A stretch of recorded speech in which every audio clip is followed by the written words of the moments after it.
La leçon que nous allons démarrer traite des langages, plus particulièrement les langages réguliers. Alors, avant de rentrer dans les formalismes, la notion de langage, on va d'abord regarder comment Larousse définit un langage. En fait, c'est tout simplement un système qui a pour finalité de réaliser donc un message entre un émetteur et un récepteur. Concernant cette fois les langages de programmation, c'est bien évidemment le même concept. Donc il s'agit là encore d'un message qui est émis vers l'émetteur qui en fait l'émetteur est le programmeur et le récepteur qui cette fois est donc l'ordinateur. Alors de quoi s'agit-il? On connaît très bien les langages de programmation. Donc il s'agit en fait d'un ensemble de caractères qu'on appelle aussi parfois des symboles qui sont donc assemblés moyennant des règles. Donc on disait qu'un langage de programmation, c'est un ensemble de caractères ou de symboles assemblés moyennant des règles. Alors un exemple de ceci, si j'écris une instruction de sélection, si A est égal à B, alors A est égal à A plus 1. Donc ce que nous avons utilisé dans cet exemple-là, c'est un ensemble de symboles. Alors on a le symbole si, le symbole A, le symbole égal, le symbole B, et ainsi de suite. Et la règle que nous avons utilisée, en fait, c'est la syntaxe d'une instruction conditionnelle du style le mot-clé si, suivi d'une condition, suivi du mot-clé ou du symbole alors, suivi d'une instruction. Et ici, en l'occurrence, il s'agit d'une instruction d'affectation. De manière plus formelle, ces caractères ou ces symboles, en fait, c'est ce qu'on appelle le vocabulaire, qu'on appelle également parfois un alphabet. Alors, par exemple, lorsqu'on veut écrire du texte en français, on utilise bien sûr l'alphabet latin. Alors, de la même manière, lorsqu'on veut écrire un langage de programmation, on doit utiliser également un alphabet qu'on appelle le plus souvent un vocabulaire. Et donc là, il s'agit d'un ensemble, donc un vocabulaire, c'est un ensemble fini d'éléments.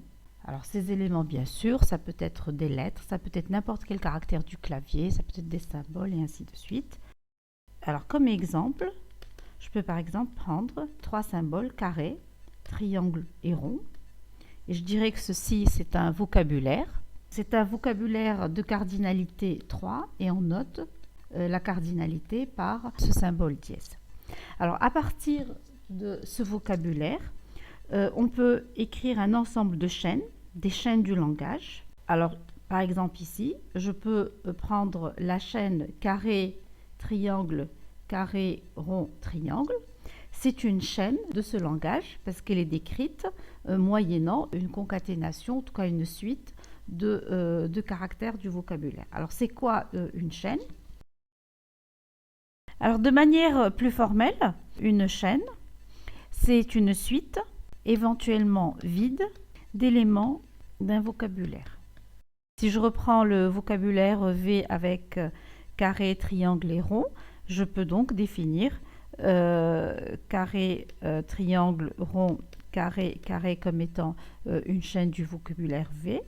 Je peux aussi avoir ABAA qui est une chaîne décrite sur un vocabulaire qui serait lui composé des 2 caractères AB, et puis peut-être 0, 0, 1, 1, 0, 1, qui serait une chaîne décrite sur un vocabulaire qui serait composé du 0 et du 1. On définit là encore la longueur d'une chaîne par cette notation, et donc, par exemple, la longueur de A, B, A, c'est égal à 4. On passe maintenant aux opérations sur les chaînes. Et donc la première opération, c'est l'opération de concaténation. Je peux concaténer 2 chaînes qui existent déjà. Donc je suppose que j'ai une chaîne X et une chaîne Y exprimée sur un vocabulaire donné. Je peux concaténer XY. Alors par exemple, si j'ai la chaîne ABA et la chaîne carré, triangle, rond, je peux obtenir la chaîne ABA, carré, triangle et rond. Bien entendu, je peux aussi faire YX et donc avoir carré, triangle, rond suivi de ABA. Alors, on appelle la chaîne vide, on la note par l'epsilon, qu'on note également comme étant V0, V étant le vocabulaire. De la même manière, on note V comme étant V à la puissance 1, donc ce sont tous les éléments de V. V2, ça sera V concaténé à V, donc V1 concaténé à V1, donc ça sera tous les mots de longueur 2. Et de manière plus générale, Vn, ça sera la concaténation n fois de V. On définit également la notion de V étoile comme étant l'union des VI, I étant supérieur ou égal à 0. Et donc, dans ce cas-là, on se retrouve d'abord avec V0, c'est-à-dire avec l'epsilon, les éléments de V, donc V1, union les éléments de V2, et ainsi de suite. Et V étoile est toujours un ensemble, bien entendu, qui est infini. On peut aussi avoir V+, c'est en fait V étoile moins l'epsilon. C'est-à-dire qu'on n'admet pas la chaîne vide. Alors on va revenir maintenant sur la notion de langage pour le définir de manière formelle. Donc en fait, un langage est toujours défini sur un vocabulaire. Donc on dira qu'un langage sur un vocabulaire V, c'est en fait sous-ensemble de V étoile. On a défini donc le V étoile comme étant la concaténation de V, V1, V2 et ainsi de suite. Alors, par exemple, si je prends V qui est égal à 0,1, donc ça c'est mon vocabulaire, je peux définir un langage sur V de tous les mots ou de toutes les chaînes. Alors parfois le mot chaîne on l'appelle également mot, de toutes les chaînes qui se terminent par 1. Alors dans ce cas-là, notre langage, en fait il n'y a pas le vide parce que le vide ne se termine pas par 1, il n'y a pas le 0, on pourrait avoir le 1 comme seule chaîne de longueur 1. Comme chaîne de longueur 2, on ne peut pas avoir le 0, 0, on pourra avoir le 0, 1.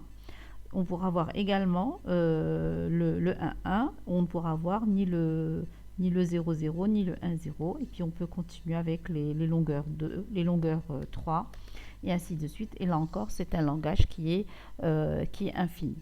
Alors, un langage est dit infini, en fait, si et seulement si, quel que soit n, il existe toujours un x appartenant à L, tel que la longueur de x est supérieure au petit n. Ça veut dire qu'on trouvera, on aura toujours une chaîne qui est plus longue que celle qu'on a déjà et le langage est donc infini. Et bien entendu dénombrable. Maintenant, nous allons passer aux opérations sur les langages. Alors, comme les langages sont des ensembles, en fait, on récupère les opérations sur les ensembles. Donc, si j'ai un langage L1 et un langage L2, bien entendu, je peux avoir un langage qui est formé de l'union de L1 et de L2. La définition de l'union est exactement la même que celle qu'on connaît. On peut aussi avoir l'intersection, donc j'ai un langage qui serait l'intersection des deux langages. La différence entre L1 et L2 et le complémentaire de L. Le complémentaire de L, en fait, ce sont tous les éléments qui appartiennent à V étoile, mais qui n'appartiennent pas à L. Alors, de la même manière que pour les vocabulaires, on définit le langage à la puissance 0 comme étant le mot vide. C'est un singleton composé du mot vide. Et Ln, c'est la concaténation de L, point L, en fait, n fois. Et de la même manière, je vais avoir L étoile qui est égale à l'union des Ln, n étant positif ou nul. Et dans ce cas-là, si mon langage il est égal ou composé du singleton A, L étoile serait composé du mot vide, de A, de AA, et ainsi de suite, puisque c'est un langage qui est vide. Alors, le problème qui se pose dans ces cas-là, c'est comment exprimer un langage, quelle est l'expression d'un langage. Et en fait, ça change en fonction du fait que le langage soit de petite taille ou le langage de grande taille. Alors, lorsque le langage est de petite taille, il suffit de définir en tout cas de donner son vocabulaire. On ne peut jamais parler de langage ou d'expression de langage sans qu'on exprime le vocabulaire. C'est la première chose à exprimer, à définir. Et puis, à donner en extension l'ensemble des chaînes qui composent le langage, puisque c'est une petite taille, en fait, on peut les énumérer. Maintenant, si le langage est de grande taille, bien entendu, il faut commencer toujours par définir le vocabulaire. Par contre, on aura du mal à énumérer l'ensemble des chaînes qui forment le langage. Et à ce moment-là, en fait, on aura besoin d'un formalisme pour pouvoir le faire. Et les formalismes qu'on utilise pour cela, en fait, c'est la notion de grammaire. Il y a plusieurs types de grammaire. Et la grammaire que nous allons voir ensemble dans la suite, c'est les grammaires de type 3, qu'on appelle également expressions régulières. Bien, alors pour définir les expressions régulières, je vais partir d'un exemple, l'exemple des identificateurs que l'on connaît très bien. Alors, qu'est-ce que c'est qu'un identificateur? Pour faire simple, on va dire qu'un identificateur, c'est une suite de caractères alphanumériques dont le premier est alphabétique. Dans ce cas, le vocabulaire, il est bien entendu composé de toutes les lettres. Je vais supposer qu'on va prendre que les minuscules, donc de 1 jusqu'à Z, suivi de tous les chiffres de 0 jusqu'à 9. Et A12 est bien entendu un identificateur correct, alors que AB en fait, n'est pas un identificateur puisqu'il ne commence pas par une lettre. L'ensemble des identificateurs possibles décrit ou en tout cas donne un langage, définit un langage, c'est exactement ce qu'on a défini tout à l'heure comme notion de langage, décrit sur le vocabulaire qu'on vient de préciser à ce niveau-là. Maintenant, la question que l'on va se poser, c'est que l'ensemble des identificateurs étant un ensemble infini, on ne va pas pouvoir énumérer l'ensemble des identificateurs possibles et donc on va utiliser la notion d'expression régulière pour pouvoir définir ce langage. Bien, alors la première chose, c'est que ce qu'on sait, c'est que le vide n'appartient pas à ce langage, donc en fait, on ne l'a pas. Par la suite, si je prends toutes les chaînes de longueur 1, en fait, je vais pouvoir avoir A, B jusqu'à Z.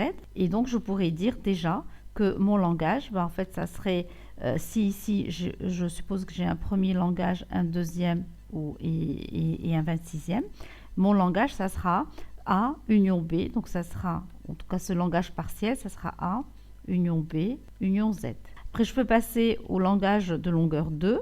Je vais avoir A jusqu'à AZ et puis A0 jusqu'à A9. Je ferai la même chose avec B et donc je vais avoir un autre sous-langage dans lequel je vais avoir l'union de tout ceci. Alors évidemment, je ne pourrais pas tous les écrire, on vient de dire que c'était infini. Et l'idée, c'est de dire comment, ou de voir comment est-ce que je peux les exprimer moyennant des expressions régulières.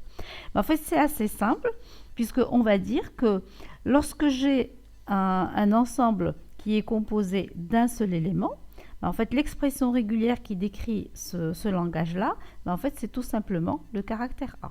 Ici, l'expression régulière qui décrit le singleton B, en fait, c'est le B, c'est le caractère B, et c'est la même chose pour le Z. Donc ici, on a déjà l'expression régulière A qui décrit le langage A, l'expression régulière B qui décrit le langage B, et l'expression régulière Z qui décrit le langage Z. En fait, jusque-là, c'est assez simple. Maintenant, quand je vais passer aux chaînes de longueur 2, qu'est-ce que je vais avoir? Si je prends ici AA, en fait, je peux dire que c'est la concaténation du A avec le A. Et donc, je vais avoir l'expression régulière concaténée avec l'autre expression régulière A qui me donne le langage AA. De la même manière, si j'ai AB, ça sera A concaténé avec B. Et on dira que de manière générale, tous les mots de longueur 2 vont être définis moyennant l'expression régulière X concaténée avec Y, sachant que X appartient ou est une lettre alors que le Y appartient à l'ensemble V tel qu'on l'a défini tout à l'heure et donc qui contient aussi bien les lettres et le chiffre. Donc, on va généraliser ceci en disant que le langage composé par le singleton vide est décrit par l'expression régulière epsilon. On dit également que l'expression régulière epsilon décrit le langage epsilon. Quel que soit petit a appartenant au vocabulaire, A est une expression régulière qui décrit le langage composé du singleton A. Maintenant, pour aller plus loin, j'utilise les opérateurs. Donc, si j'ai X qui est une expression régulière qui définit le langage LX, Y est une expression régulière qui définit le langage LY, je dirais que X concaténé à Y décrit le langage LX concaténé à LY et que X plus Y est une expression régulière qui définit le langage LX union LY et X étoile, rappelez-vous de l'étoile, on l'a défini tout à l'heure, permet de décrire le langage LX étoile. Et ce sont les seules possibilités que nous avons pour un langage régulier. Il n'y a pas d'autres possibilités pour un langage régulier.